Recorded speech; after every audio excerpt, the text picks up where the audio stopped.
السلام عليكم ورحمة الله تعالى وبركاته.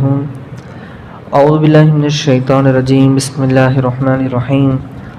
5 நிமிட மதரசா குர்ஆன் ஹதீஸின் ஒளியில் ஒன்றாவது தலைப்பு இஸ்லாமிய வரலாறு.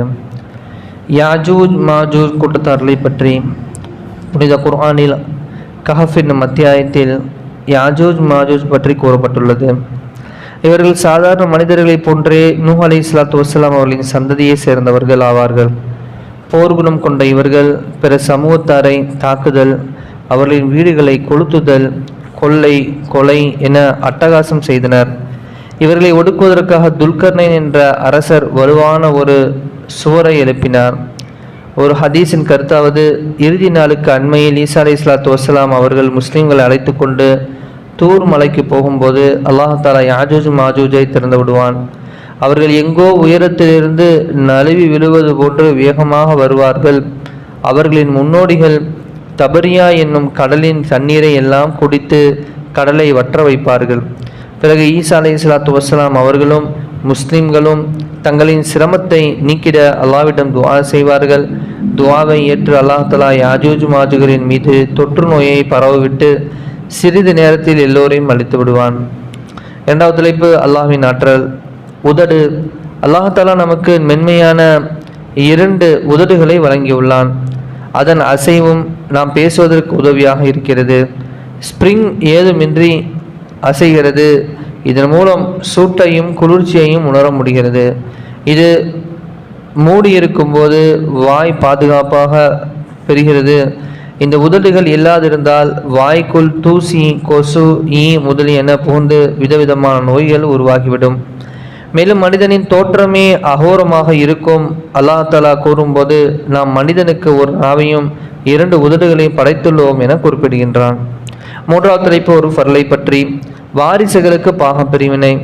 வாரிசுகளுக்கான சொத்தை அல்லாஹ்வின் வேத சட்டப்படி உரியவர்கள் மத்தியில் பாகப்பிரிவினை செய்யுங்கள் என நபி ஸல்லல்லாஹு அலைஹி வஸல்லம் அவர்கள் கூறினார்கள். இந்த ஹதீஸின் கருத்துரையாவது, இறந்து போன ஒருவருக்கு சொத்து இருந்தால் அதை அவரின் வாரிசுகள் அனைவரையும் முன்வைத்து பங்கீடு செய்வது வாஜிபாகும். ஷரியத் சட்டத்தில் கூறப்பட்ட காரணம் ஏதுமின்றி எந்த ஒரு வாரிசையும் நிராகரிக்க கூடாது. மேலும் அல்லாஹ் நிர்ணயித்த பங்கை அளவை குறைக்கவும் கூடாது.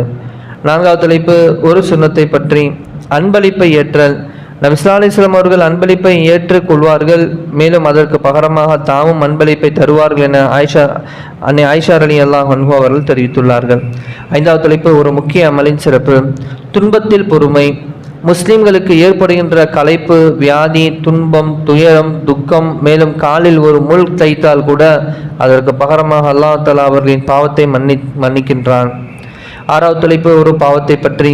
காரணமின்றி தலாக் கோருதல். தக்க காரணமின்றி ஒரு பெண் தனது கணவரிடம் விவாக விலக்கு கோரினால் அவளுக்கு சொர்க்கத்தின் நறுமணம் ஹராமாக்கப்படுகிறது என நபி ஸல்லல்லாஹு அலைஹி வஸல்லம் அவர்கள் கூறினார்கள். ஏழாவது தலைப்பு உலகத்தை பற்றி. உலக செல்வம் சோதனையே. ஒவ்வொரு உம்மத்தும் அதாவது சமூகத்துக்கும் ஒரு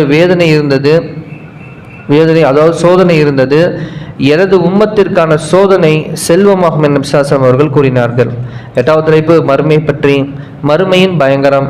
குர்ஆனில் அல்லாஹ் தஆலா கூறுகிறான், மாபெரும் நிகழ்ச்சியான இறுதி நாள் ஏற்பட்டால் அந்நிகழ்ச்சியை பொய்யாக்குவது எதுவும் இல்லை. அது தீயோரை தாழ்த்திவிடும், நல்லோரை உயர்த்திவிடும். பூமி பலமாக நடுங்கும் போது, இன்னும் மலைகள் தூள் தூளாக ஆக்கப்படும் போது, பின்னர் அது மலைகள் பரப்பப்பட்ட புழுதிகளாக ஆகிவிடும் என சூரா வாக்கியாவிலே அல்லாஹ் கூறுகிறான். 9வது தலைப்பு நபி பலி மருத்துவம். ஜிப்ரீல் அலைஹிஸ்ஸலாத்து வஸ்ஸலாம் அவருடைய துவா. நபி ஸல்லல்லாஹு அலைஹி வஸல்லம் அவர்கள் நோயுற்ற போது ஜிப்ரீல் அலைஹிஸ்ஸலாத்து வஸ்ஸலாம் அவர்கள் இந்த துவாவை ஓதினார்கள் என ஆயிஷா ரலியல்லாஹு அன்ஹா அவர்கள் தெரிவித்துள்ளார்கள். பிஸ்மில்லாஹி யுர்பிக வமின் குல்லி தாஇன் யஷ்ஃபிக வமின் ஷர்ரி ஹாசிதின் இதா ஹஸத வஷர்ரி குல்லி தி ஐனின். 10வது தலைப்பு குர்ஆனின் அறிவுரை. குர்ஆனில் அல்லாஹ் தஆலா கூறுகிறான், அல்லாஹ்வின் பாதையில் செலவு செய்யுங்கள். இன்னும் உங்கள் கைகளாலேயே உங்களை அழிவின் பக்கம் கொண்டு செல்லாதீர்கள். இன்னும் நன்மை செய்யுங்கள். நிச்சயமாக அல்லாஹ் நன்மை செய்வோரை நேசிக்கிறான் என சூரா பக்கராவிலே அல்லாஹ் கூறுகிறான். வல்லல்லாஹ் எந்த நலவை கேட்டமோ அதன்படி அமல் செய்யக்கூடிய பாக்கியத்தை தந்தல் புரிவானாக. சுப்ஹானல்லாஹி வபிஹம்திஹி சுப்ஹானக்கல்லாஹு வபிஹம்திக أشهد أن لا إله إلا أنت أستغفرك وأتوب إليك.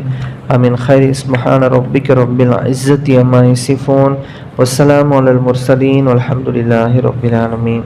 صلى الله على محمد صلى الله عليه وسلم. صلى الله على محمد صلى الله عليه وسلم. صلى الله على محمد يا ربي صل عليه وسلم. السلام عليكم ورحمة الله تعالى وبركاته.